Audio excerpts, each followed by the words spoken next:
নমস্কার বন্ধুরা, আমার সুস্বাদু কিচেন চ্যানেলে আপনাদের সকলকে জানাই স্বাগত। আজকে আমার মা রুই মাছ এবং পটল দিয়ে দুর্দান্ত স্বাদের একটা কালিয়া বানিয়ে দেখাবে। এই কালিয়ার স্বাদ যে কোনো অনুষ্ঠান বাড়ির কালিয়ার স্বাদকে হার মানাবে। এইভাবে কালিয়া বানিয়ে খেলে কিন্তু দুর্দান্ত লাগবে। তার জন্য প্রথমে এখানে বেশ কিছুটা পরিমাণ পটল নিয়ে পটলগুলোকে ভালো করে ছাড়িয়ে নিয়ে তারপর এরকম গোল গোল করে পটলগুলোকে কেটে নিতে হবে। এবার এখানে নুন হলুদ মাখানো রুই মাছের ডাগার পিসগুলোকে নিয়ে ডাগার পিসগুলোকে এভাবে আস্তে আস্তে উল্টিয়ে পাল্টিয়ে ভেজে নিতে হবে। যখন তেলটা বেশ গরম হয়ে আসবে তখনই মাছটা দিয়ে দেবেন। তারপরেই যখন এক পিঠ ভাজা হয়ে যাবে তখন মাছটাকে এভাবে উল্টিয়ে নিতে হবে। তাহলে কিন্তু মাছ কড়াইতে জড়িয়ে যাওয়ার আর কোনো ভয় থাকবে না এবং মাছ ভাজাটাও খুব সুন্দর হবে।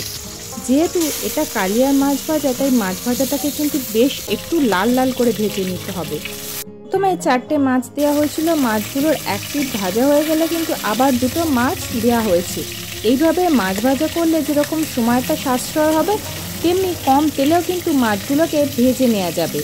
মাছ কিছুটা পরিমাণ ভেজে বাকি মাছগুলোকে দিয়ে দিতে হবে। এইবার দেখুন মাছগুলো বেশ লাল লাল করে ভাজা হয়ে গেছে।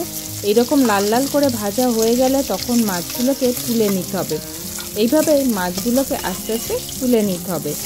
এইবার ওই যে মাছ ভাজার তেল ছিল তার ভিতরেই এখানে বেশ কিছুটা পরিমাণ আলুকে কেটে নেওয়া হয়েছে। এইবার আলুগুলোকে এর ভিতরে দিয়ে দিতে হবে, দিয়ে একটুখানি ভেজে নিতে হবে। আলুগুলো খুব বেশিক্ষণ ভাজার প্রয়োজন নেই, হালকা একটু লালচে হয়ে এলেই আলুগুলোকে ভেজে তুলে নিতে হবে। তারপর ভাজা আলুগুলোকে তুলে নিয়ে এই তেলের ভিতরে আরও কিছুটা পরিমাণ তেল দিয়ে কেটে রাখা পটলগুলোকে দিয়ে ভেজে নিতে হবে। এইবার পটলগুলোকে একই পদ্ধতিতে একটুখানি ঢাকা দিয়ে ভাজতে হবে। ঢাকা দিয়ে ভাজলে কী হবে, পটলগুলো খুব তাড়াতাড়ি নরম হবে এবং কম তেলও ভেজে নেওয়া যাবে। এইভাবে পটলগুলোকে হালকা একটুখানি লালচে লালচে করেই ভেজে নিতে হবে। পটল খুব নরম একটা সবজি এবং তাড়াতাড়ি ভেজে নেওয়া যায়। এইভাবে ভেজে এগুলোকে আস্তে আস্তে আবার তুলে নিতে হবে। এইবার কড়াইতে সরিষার তেল দিয়ে দিতে হবে। আমি জেনারেলি রিফাইন তেলে রান্না করি, তবে এক্ষেত্রে সরিষার তেলেই রান্না করতে হবে। তারপর একটা তেজপাতা আর 2টো বড় সাইজের কুচানো পেঁয়াজকে দিয়ে দিতে হবে। পেঁয়াজগুলোকে একটুখানি সরু করেই কুচাতে হবে। তারপর পেঁয়াজগুলোকে ভেজে নিতে হবে। পেঁয়াজগুলো হালকা লালচে হয়ে এলে এর ভিতরে 6 থেকে 7 কোয়া রসুন থেঁতো করে দিতে হবে। রসুনের কিন্তু পেস্ট নয়, রসুন একটু থেঁতো করে দিতে হবে এবং সেই সাথে হাফ টিস্পুন কাসৌরি মেথি দিয়ে দিতে হবে। দিয়ে মশলাগুলোকে একটুখানি ফ্রাই করে নিতে হবে। মশলাগুলো যখন ভেজে পেঁয়াজ লালচে হয়ে আসবে তখন কুচি করে রাখা 2টো টমেটোকে এর ভিতরে দিয়ে দিয়েছি। 2টো মিডিয়াম সাইজের টমেটোকে কুচি করে এর ভিতরে দিয়ে দিতে হবে। টমেটোটা দিয়ে ভেজে নিতে হবে। টমেটো যদি এভাবে ভেজে রান্না করা যায় তাহলে কিন্তু তরকারিতে একটা খুব সুন্দর লাল কালার আসে। সেজন্য টমেটোটা ভেজে নেওয়া হচ্ছে। তার সাথে অল্প একটু নুন দেওয়া হলে যাতে টমেটোগুলো খুব তাড়াতাড়ি নরম হয়ে যায় সেই জন্য।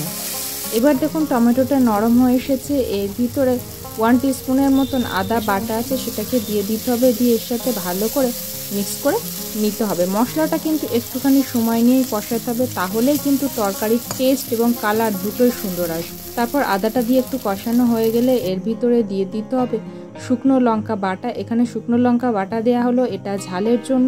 দিয়ে এটাকে ভালো করে মিক্স করে নিতে হবে। ভালো করে মিক্স করে নেওয়ার পরে এইবারে এর ভিতরে দিয়ে দিতে হবে 1 টিস্পুনের মতন কাশ্মীরি রেড চিলি পাউডার। এটা কালারের জন্য দেওয়া হলো। দিয়ে এবার এটাকে ভালো করে মিক্স করে নিতে হবে। এর ভিতরে সামান্য একটুখানি হলুদের গুঁড়ো দিয়ে দিতে হবে। দিয়ে মিক্স করে এর ভিতরে অল্প একটু জল দিয়ে দিতে হবে যাতে মশলাটা পুড়ে না যায়।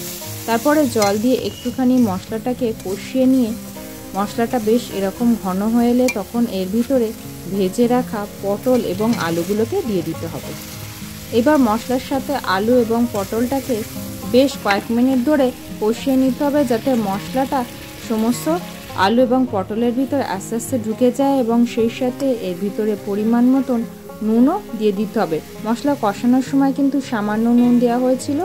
যেহেতু কোনো সবজি ভাজার সময় নুন দেওয়া হয়নি, তাই এই কষানোর সময় নুনটা দিতে হবে যাতে নুনটা সমস্ত সবজির ভিতরে ভালোভাবে ঢুকে যায়। এইবার এর ভিতরে 1 টিস্পুনের মতন জিরে বাটা দিয়ে দেওয়া হলো। এখানে কাঁচা জিরে বেটে এভাবে দেওয়া হলো। এটা আমাদের শরীরের জন্য কিন্তু দারুণ স্বাস্থ্যকর এবং সেই সাথে এর ভিতরে একটা খুব সুন্দর ফ্লেভার আনবে। এটাকে ভালো করে মিক্স করে নেওয়া হয়ে গেছে। মশলা সাথে পটল এবং আলুটাকেও কষানো হয়ে গেছে। এইবার এর ভিতরে পরিমাণ মতন জল দিয়ে দিতে হবে। সমস্ত সবজিটা যাতে জলের ভিতরে ডুবে যায় সেই পরিমাণেই জল দিতে হবে। তারপর এটা ফোটার জন্য ওয়েট করতে হবে। যখন এইভাবে এটা চারিদিক থেকে ফুটে উঠবে এবং ঝোলের পরিমাণটা একটু কমে যাবে দেখুন, এবং পটলগুলো ওপরে ভেসে উঠেছে, এমতো অবস্থায় এর ভিতরে ভেজে রাখা মাছগুলো আস্তে আস্তে দিয়ে দিতে হবে। তরকারিতে মাছগুলো দেওয়ার পরে কিন্তু আর বেশিক্ষণ ফোটানো যাবে না, জাস্ট 2 মিনিটের মতো এভাবে ফোটাতে হবে। আর খুন্তি দিয়ে মাছগুলোকে কিন্তু একটুখানি ঝোলের ভিতরে ডুবিয়ে দিতে হবে। নামানোর আগে 1 টিস্পুনের মতন গরম মশলার গুঁড়ো ওপর থেকে ছড়িয়ে এটাকে মিক্স করে ঢাকা দিয়ে রেখে নামিয়ে নিয়ে সার্ভ করুন গরম গরম রুই পটল আলুর কালিয়া। আমার এই ভিডিওটি আপনাদের কেমন লাগলো অবশ্যই কমেন্ট করে জানান। ভালো লাগলে একটা লাইক করুন, পরিবার, বন্ধুবান্ধব, আত্মীয় স্বজনের সাথে এটি শেয়ার করুন এবং আমার এই ছোট্ট পরিবারের সদস্য হতে চ্যানেলটি সাবস্ক্রাইব করে পাশে থাকুন।